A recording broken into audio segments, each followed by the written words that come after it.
आखिर कब तक बुज़दिलों की तरह क्रिकेट पाकिस्तानी खेलते रहेंगे?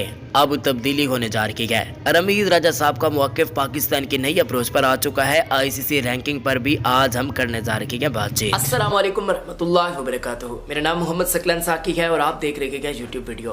पाकिस्तान की अप्रोच टेस्ट क्रिकेट के अंदर आपके सामने होती है। कोई ख़ास किस्म की हम क्रिकेट नहीं खेल पाते। ऑस्ट्रेलिया के खिलाफ भी हमने ऐसी ही क्रिकेट खेली थी जब ऑस्ट्रेलिया पाकिस्तान का टूर करने आया था। आप लोग भी जानते होंगे वहाँ पर भी हम एक जीता जिताया मैच हार गए थे। और यहाँ पर इंग्लैंड के खिलाफ भी ऐसा ही हुआ। पिंडी टेस्ट के अंदर हम जीता जिताया मैच हार गए। अगर शुरू से ही हम हिटिंग करना शुरू करते, शुरू में पाकिस्तान के ओपनर्स छा जाते, बहुत कमाल की बल्लेबाजी का मुजाहरा करते, यानी कि अटैक करते इंग्लैंड पे जिस तरीके से इंग्लैंड अटैक किया करता है, तो शायद इस मैच का नतीजा तब्दील हो सकता था। लेकिन अभी मैं आपको बताने जा रहा हूँ कि कौन से 3-4 ऐसे प्लेयर्स हैं अगर इनको पाकिस्तान टीम के अंदर डाल दिया जाता है, पाकिस्तानी स्क्वाड के अंदर शामिल कर दिया जाता है, तो ये पाकिस्तान के लिए भरपूर फ़ायदा साबित हो जाएंगे। अब वो कौन से खिलाड़ी हैं मैं आपको बताने जा रहा हूँ। सबसे पहले फ़खर जमान। अब मुझे पता है अक्सर लोगों ने कहना है कि साकिब इनकी तो इंजरीज़ के मसाइल हैं, ये तो पाकिस्तान के T20 स्क्वाड के अंदर नहीं या ODI स्क्वाड के अंदर नहीं या इंजरीज़ मसाइल का शिकार है, तो ये कैसे पाकिस्तान की टेस्ट टीम के अंदर जगह बना सकते हैं। देखिए, अगर हमने फ़खर जमान के कैरियर को बनाना है तो उनको टेस्ट क्रिकेट खिलाना पड़ेगी।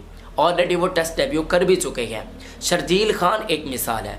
शर्जील खान को ऑस्ट्रेलिया के खिलाफ टेस्ट क्रिकेट के अंदर मौका दिया गया था, डेब्यू करवाया गया था। शर्जील खान उस वक्त ODI फॉर्मेट के अंदर पीक पर थे, क्योंकि ऑस्ट्रेलिया के खिलाफ जो पाकिस्तान ने दौरा किया था उस दौरे के अंदर शर्जील खान ने साल 2016 या फिर 17 गालिबन ऐसे ही टूर था, वहाँ पर 3 या फिर 4 50s बना दी थी 5 ODI मैचेस में। वहाँ पर बहुत अच्छी परफॉर्मेंस का मुजाहरा किया था। पाकिस्तान सीरीज़ तो हार गया था, लेकिन शर्जील खान ने बहुत कमाल की बैटिंग का मुजाहरा किया था। उनको टेस्ट डेब्यू भी करवाया गया था, वहाँ पर भी उनकी अच्छी परफॉर्मेंस थी। लेकिन आप लोग जानते हैं कि फिर PSL स्टार्ट हुआ और वहाँ पर फिक्सिंग की वजह से वो पकड़े गए।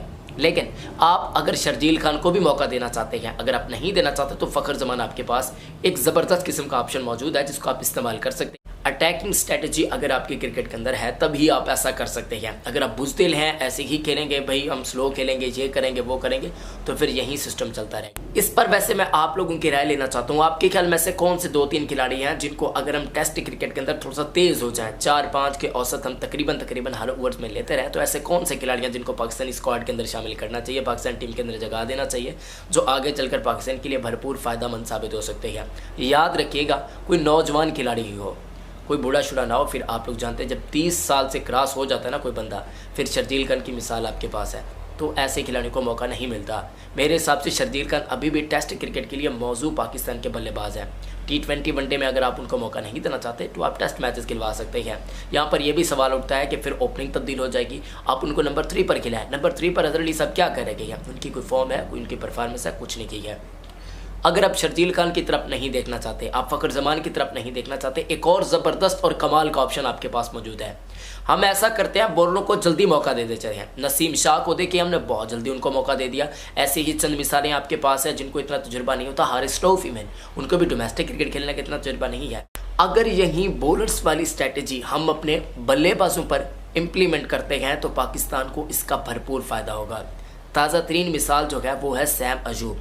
वो भी टेस्ट क्रिकेट खेल चुके हैं, यानी कि 4 डे क्रिकेट हाल ही में कैचेज़म ट्रॉफी में सिंध की वो नुमाइंदगी कर चुके हैं। बड़ी अच्छी परफॉर्मेंस का मुजाहरा किया है और बड़ा अटैकिंग किस्म के क्रिकेट वो खेलते हैं। नंबर 3 पर एक मौजू आपके पास बल्लेबाज है, तो मेरे साथ इन 3-4 में से आप किसी एक को मौका दे सकते हैं। एक और ऑप्शन है, अगर आप मिडिल ऑर्डर के अंदर किसी को ट्राई करना चाहते हैं, फिर आप शादाब खान को मौका दें।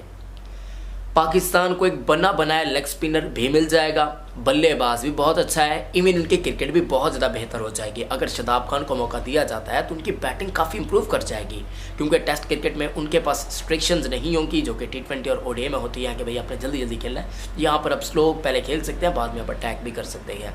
तो आप शादाब खान को भी मौका दे सकते हैं। नंबर 3, नंबर 4 या फिर नंबर 5 पे आप इनको खिला सकते हैं। आपके लिए मौजूद तरीन बल्लेबाज मौजूद है। बाकी आप लोगों की क्या राय है मुझे ज़रा कमेंट सेक्शन में ज़रूर बताइएगा। रमीज़ राजा साहब आजकल खबरों में काफ़ी एक्टिव दिखाई दे जा रहे हैं, भारतीय मीडिया पर तो बहुत ज़्यादा, क्योंकि उनके बयान ऐसे होते हैं कि अगर इंडिया पाकिस्तान नहीं आएगा फिर भी हम एशिया कप करवा लेंगे, अगर इंडिया पाकिस्तान के अंदर नहीं आता तो हम वर्ल्ड कप खेलने के लिए नहीं जाएगा। ऐसे काफ़ी ज़्यादा बयान आते हैं जो इंडियन मीडिया पर काफ़ी ज़्यादा गर्दिश करते रहते हैं, भारतीय गो की तनकीद भी करते रहते हैं, लेकिन हम समझते हैं कि वो अच्छा स्टैंड ले रहे हैं। आपको क्या लगता है ज़रा कमेंट सेक्शन में बताइएगा।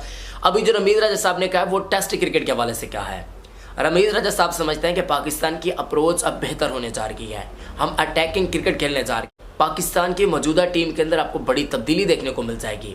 बल्कि अगले टेस्ट मैच के हवाले से उन्होंने कहा, मुल्तान टेस्ट के हवाले से कहा है कि पाकिस्तान के अप्रोच के अंदर आप वाज़ेह तब्दीली। जब पिंडी वाला टेस्ट खत्म हुआ उसके फ़ौरन बाद एक तकरीब थी, वहाँ पर खिलाड़ियों को इनामात वगैरह भी दिए गए। वहाँ पर बाबर आजम के साथ 1-to-1 टॉक भी। अब इस मुलाकात के अंदर क्या हो सकता है, आप लोग भी समझदार हैं, आप समझ सकते हैं कि रमीज़ रजा साहब ने क्या कहा होगा। रमीज़ रजा साहब बेसिकली समझते हैं कि अभी पाकिस्तान क्रिकेट को थोड़ा सा अप्रोच को तब्दील करना चाहिए। हम थोड़ा सा अटैक नहीं कर पाते, हम थोड़ा सा आगे नहीं आ पाते, जिस तरीके से इंग्लैंड आते हैं हम बड़े डिसीजन नहीं ले पाते, हम डर रहे होते। क्या वो डरने वाली क्रिकेट छोड़ने को कहा है बाबर आजम को रमीज़ रजा साहब ने। अभी जब मैं ये वीडियो बना रहा हूँ तो अभी आईसीसी की जानिब से नई रैंकिंग भी जारी कर दी गई और पाकिस्तानी खिलाड़ियों की तरक्कियाँ भी देखने को मिलने जा रही है। बाबर आजम टॉप 5 के अंदर मौजूद हैं, जबकि आपको बताते चलें कि मार्नुस लबेशने एक मरतबा फिर नंबर 1 आईसीसी टेस्ट रैंकिंग में आ चुके हैं।